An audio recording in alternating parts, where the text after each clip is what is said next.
First ever factory outlet Mukunda jewelleries KBHP Somajiguda Suchitra Hanamkonda Kothapet Chandanagar Khammam. Mukunda jewellers సమర్పించు Deepavali special episode కి స్వాగతం. అమ్మ, దీపావళి శుభాకాంక్షలమ్మా. మీ అందరికీ కూడానమ్మా, మీకు చూసే ప్రేక్షకులకి, ఎవరెవరైతే దీపావళి చూసుకుంటున్నారో వాళ్ళందరికీ శుభాకాంక్షలు. దీపావళి అనగానే చిన్న పెద్ద, ఆడా మగాన్ని తేడా లేకుండా చాలా సంతోషంగా జరుపుకునే పండుగ. అవునమ్మా, నిజం చెప్పాలంటే పిల్లలైతే వెయిట్ చేస్తారేమో దీపావళి కోసం ఎప్పుడు వస్తుందా అనేసి. ఈ పండుగ యొక్క విశిష్టత, ఈ రోజు అవలంబించాల్సిన విధి విధానాలు ఒక్కసారి మీ మాటల్లో.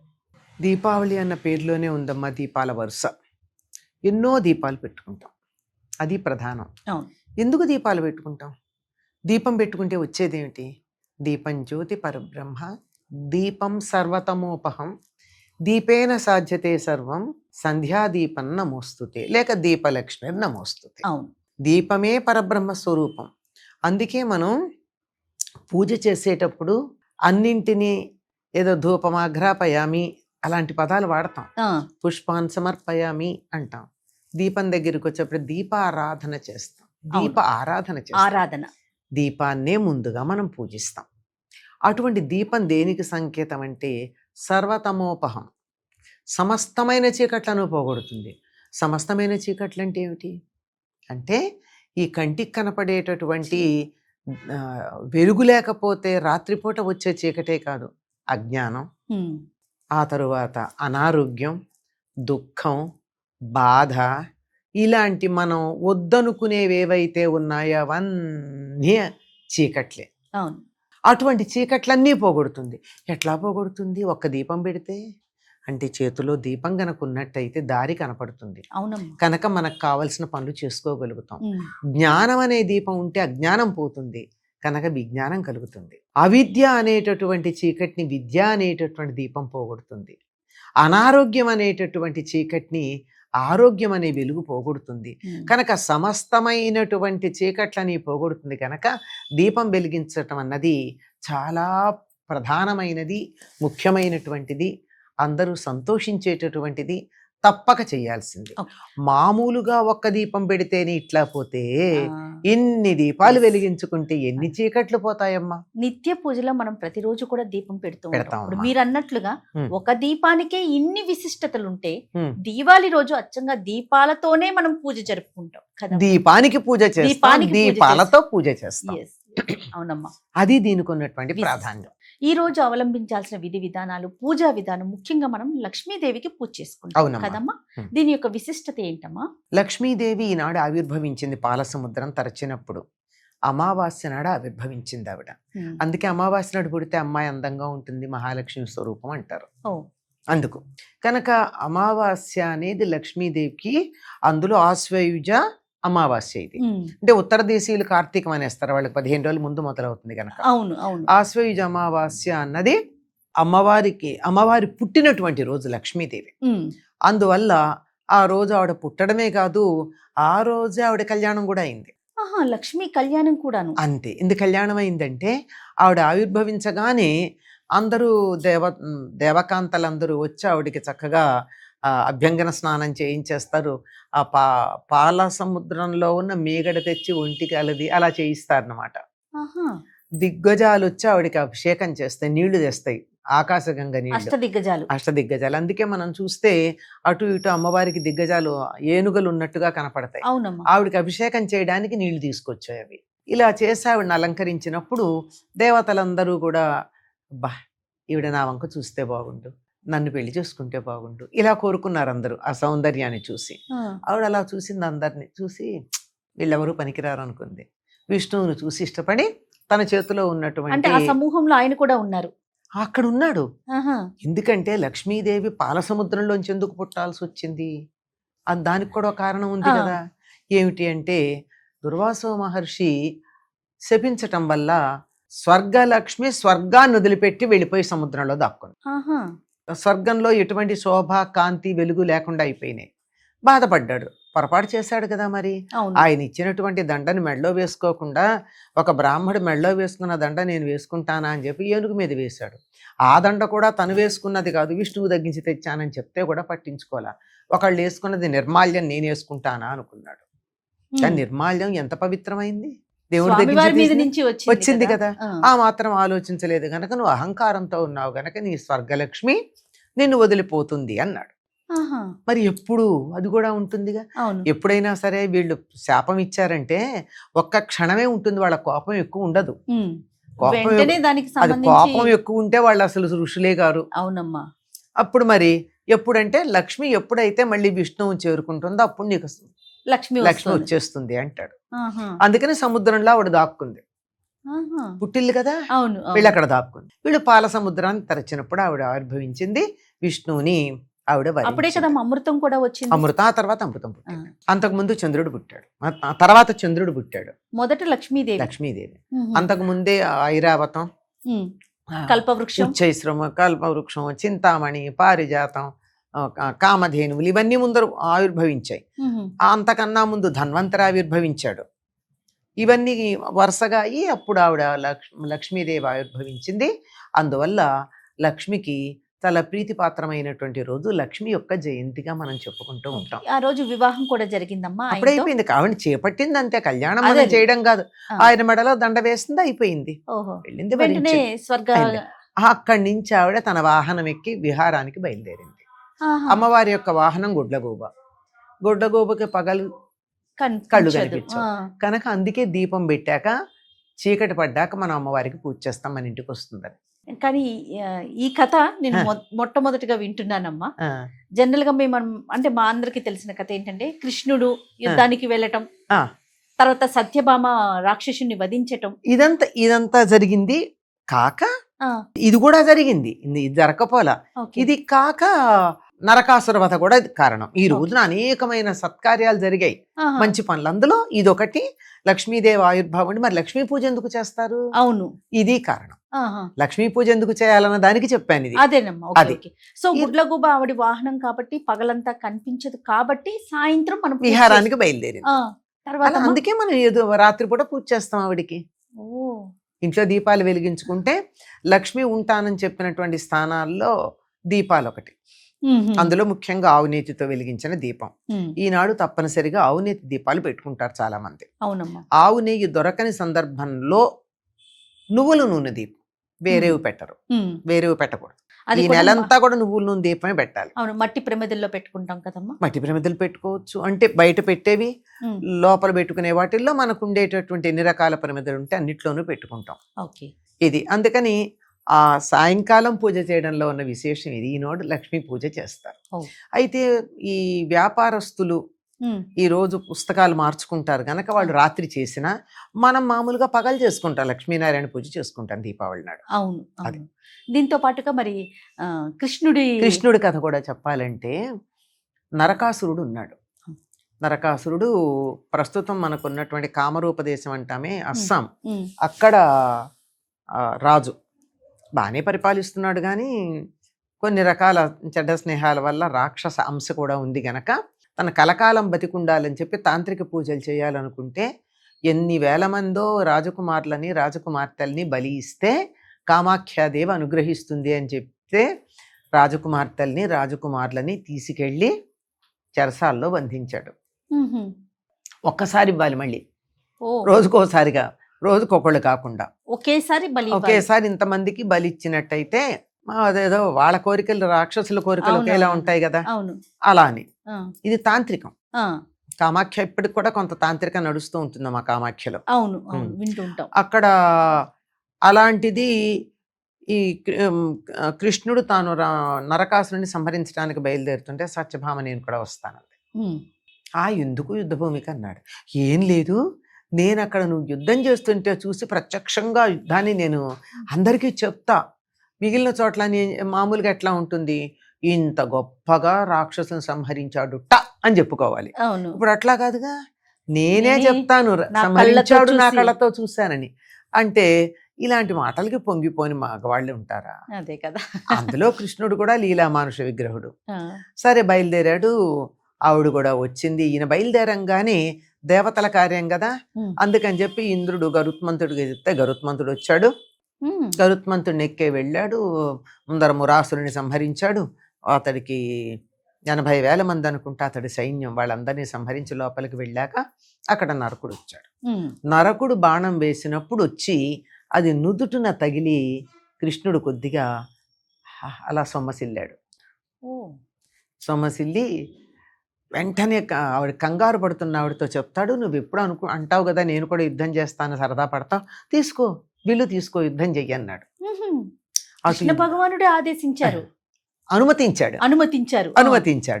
అటు పక్కన నరకుడి మీద కోపంగా చూస్తోంది, కృష్ణుడి వైపు ప్రేమ చూపిస్తోంది. అంటే 2 రకాలుగా చూడగలగడం అన్నది ఆడవాళ్ళకే చేతనవుతుందండి.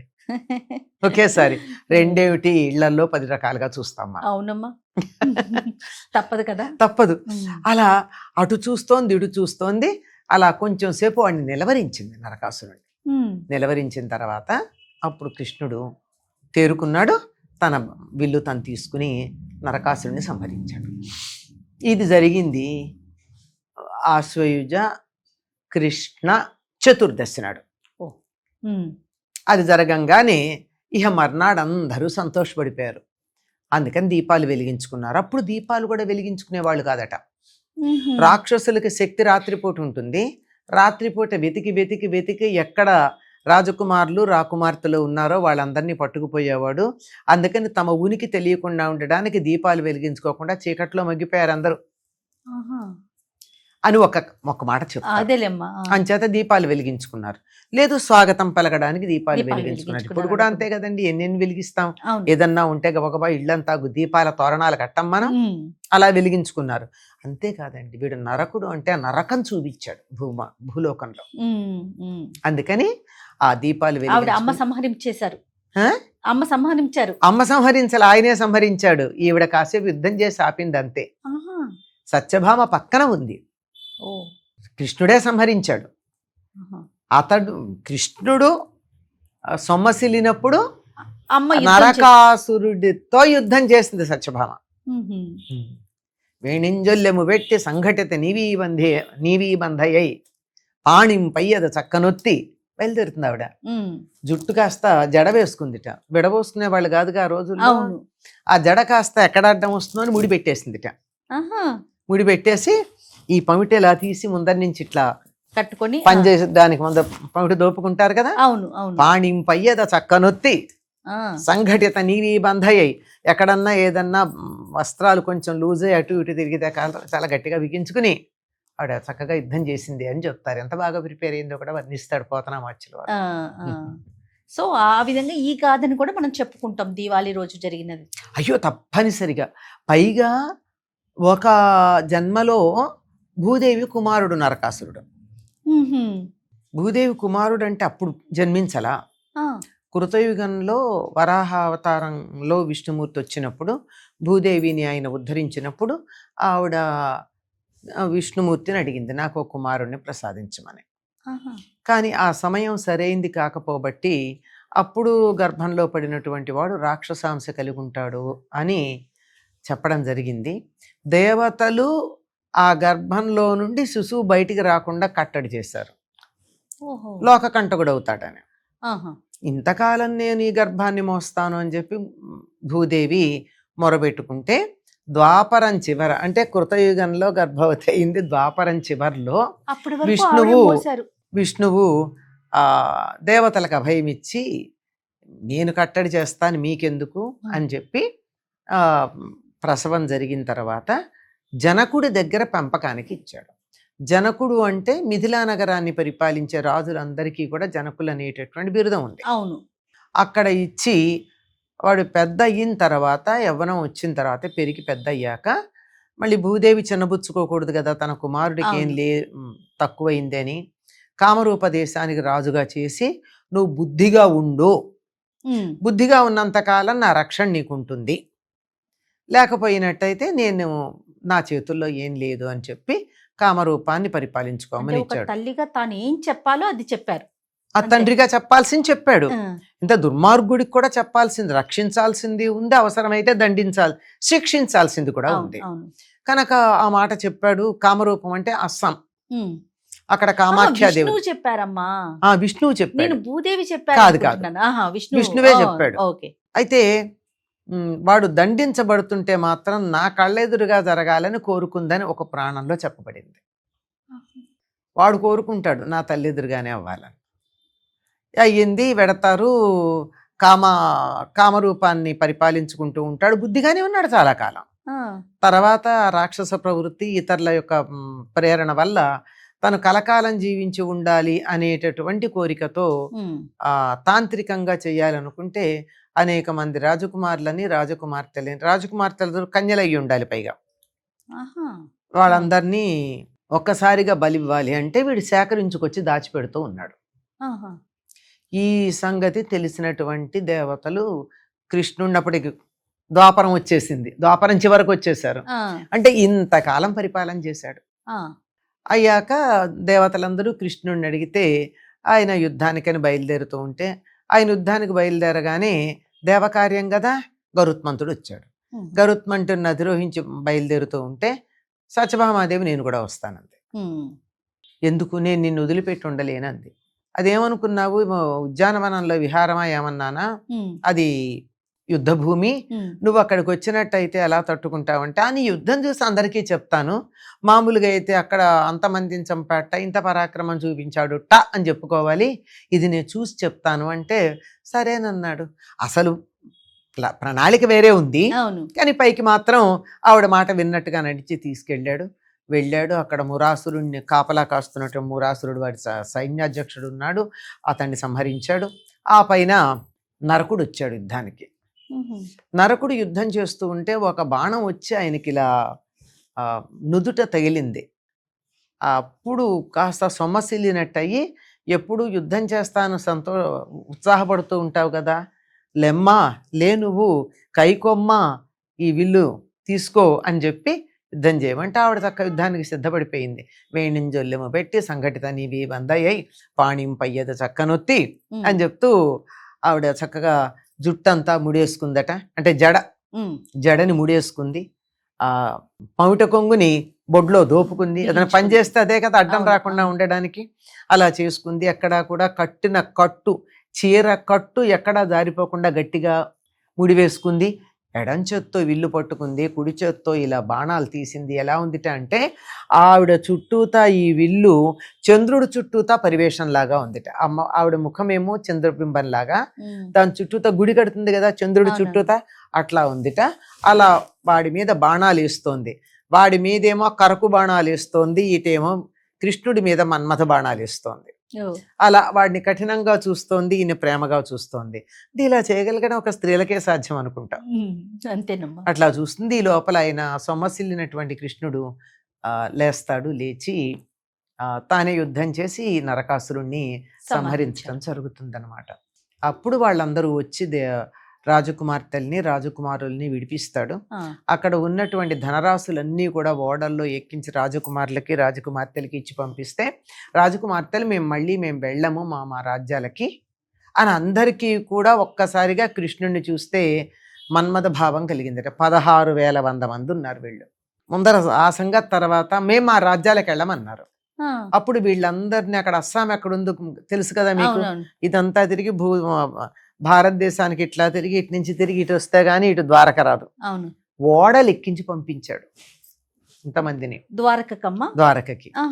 వీళ్ళందరూ వెడితే దేవకీదేవి యొక్క అంతఃపురంలో ఉన్నారు వీళ్ళింతమంది. అందరినీ ఆవిడ ఆదరించింది.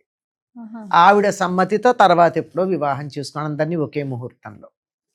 అంచేత కృష్ణుడికి భార్యలు 16,000 మంది, గోపికలు కాదమ్మా, 16,108 మంది భార్యలు, అందరూ రాజకుమార్తెలు వాళ్లే. గోపికలు వేరు, ఈ రాజకుమార్తెలు వేరు. మళ్ళీ తను గరుత్మంతుడిని ఎక్కి ద్వారకా నగరానికి ఇటు నుంచి ఇలా వెళ్ళిపోవచ్చు కదా, వెళ్ళిపోయాడు. ఎప్పుడైతే నరకాసురుడు సంహరించబడ్డాడో అందరూ సంతోషంగా దీపాలు వెలిగించుకున్నారు. ఎందుకు అంటే అతడు ఎక్కడ తమ పిల్లల్ని పట్టుకెళ్ళిపోతారో అని దీపాలు వెలిగించుకునేవాళ్ళు కాదు.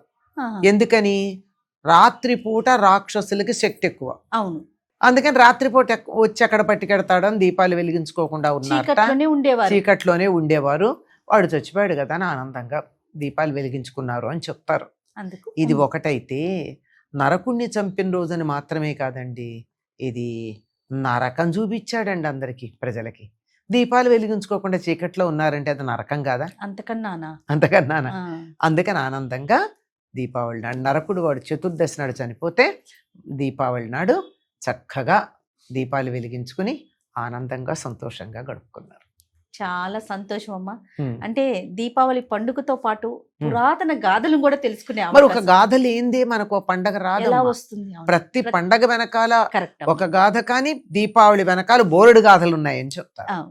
దేవతలకు సంబంధించింది ఉంది, ఇక్కడ భూలోకానికి సంబంధించింది ఉంది, సిక్కులకు సంబంధించింది ఉంది, ఇట్లా అన్ని మత సంప్రదాయాలకు సంబంధించిన వాళ్ళకి సంబంధించిన ఒకనొక అద్భుతమైనటువంటి సంతోషకరమైన విషయం దీపావళి పండుగ. దీపావళి మనం చేసుకునే దీపావళి పండుగ రోజున.